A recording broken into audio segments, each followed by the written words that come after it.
During the summer term last year, Set 2 English did a project on A Midsummer Night's Dream by William Shakespeare. We focused on Act 1, Scene 2. We had to make a short silent film about 3 minutes long.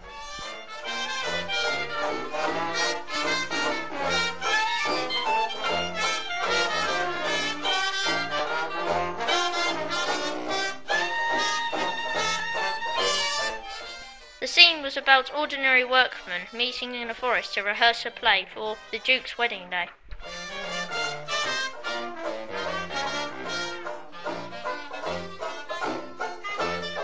The workmen cannot work or act together. This is where the comedy comes in.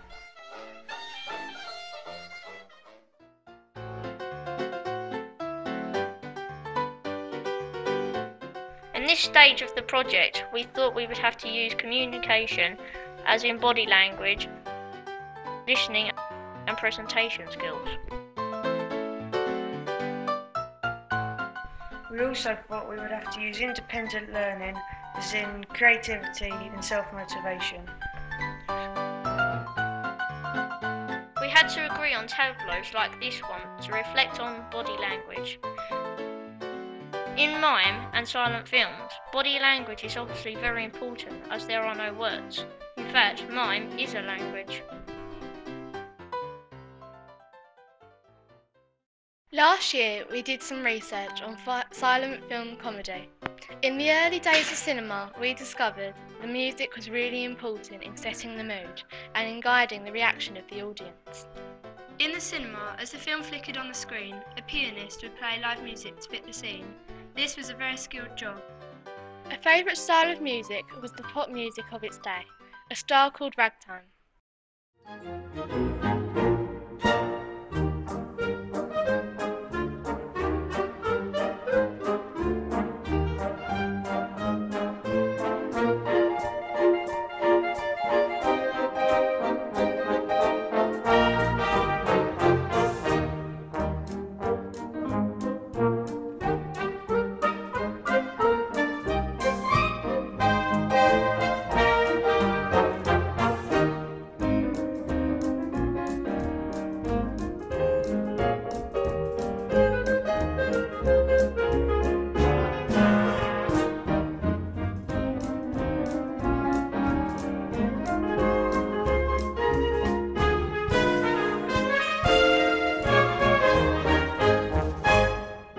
Competency we developed was independent learning.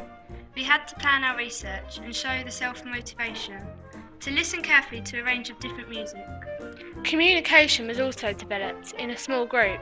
We had to listen to music as a type of language which communicates the mood. Through discussion we had to decide on appropriate music for our silent film.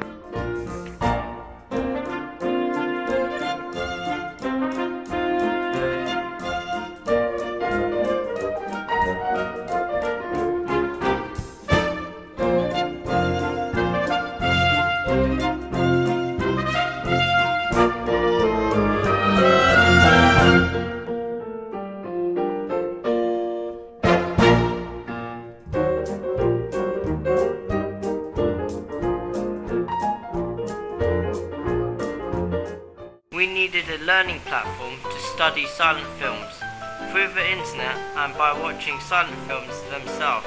This gave us the feel and pace we needed.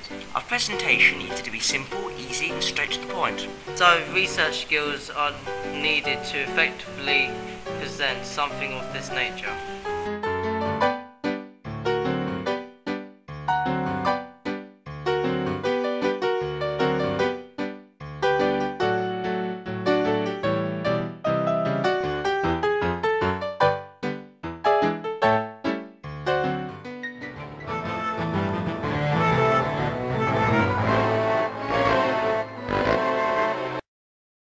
Silent film started at the beginning of the 20th century with grainy black and white film.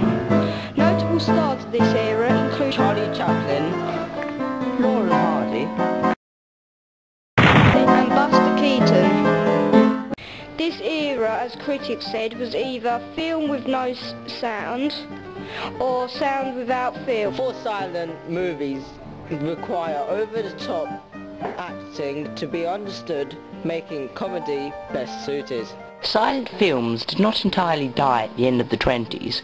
For example, the title cards used to replace actors' voices were used to represent action in the 60s television show Batman and Robin.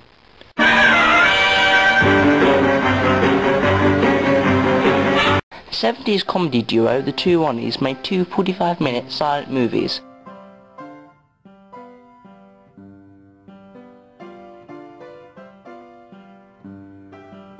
Most recently, Rowan Atkinson, who portrays Mr. Bean, has made entire episodes with no speech, making silent film a truly global language.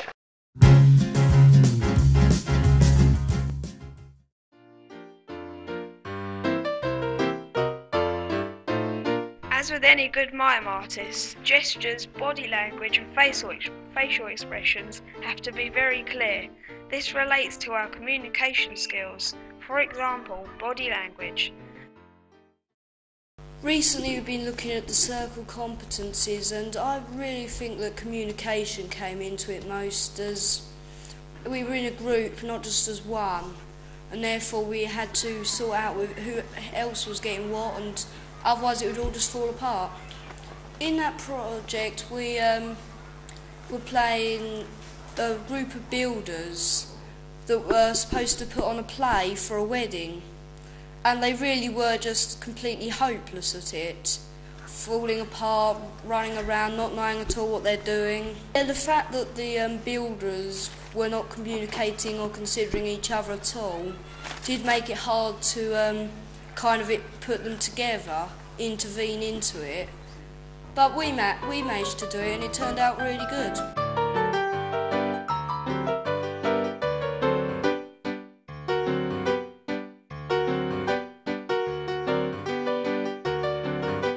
The competency I think most developed would be independent learning, because we again had to learn independently Shakespeare's style and remove the dialogue and act simply with actions, translating the dialogue into actions of our acting.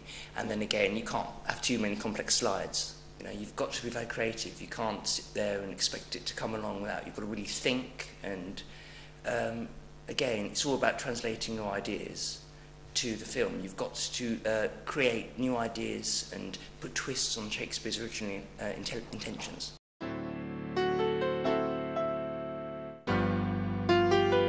I think the competencies relevant for the editing part of the project was definitely the learning platform and emotional awareness, because you had to keep trying to go for it, even no matter how long it took. Pinnacle Studio is quite a difficult application to use because a lot of stuff can go wrong. Some of the pictures might not load properly or be slightly distorted, so that when you come to put it all together it looks quite strange and not normal. Self-control is quite important, because a lot of times you just wanted to ignore it and walk away and just completely forget about it, but you still had to carry on and finish it. The rewards of getting over the frustration were quite a lot, because in the end all of them turned out quite good and it all was worth it. Time management was quite important, because we had to have a deadline, so we were all working as hard as we could. Yeah, it definitely focused our efforts on doing as much as we could. Well, what I enjoyed most about the Midsummer's Night Dream project was putting Shakespeare into silent movie in the style of comedy, such as Laurel and Hardy and Buster Keaton. And it's interesting how much it suits the style, and it's the way you can, from everything from the effects to the acting, the over-the-top dramatic effect of it. The challenges were that we had to work as a team, all work well together and see what our end result was, and the end result was very good. You always will need confidence in whatever you do in life.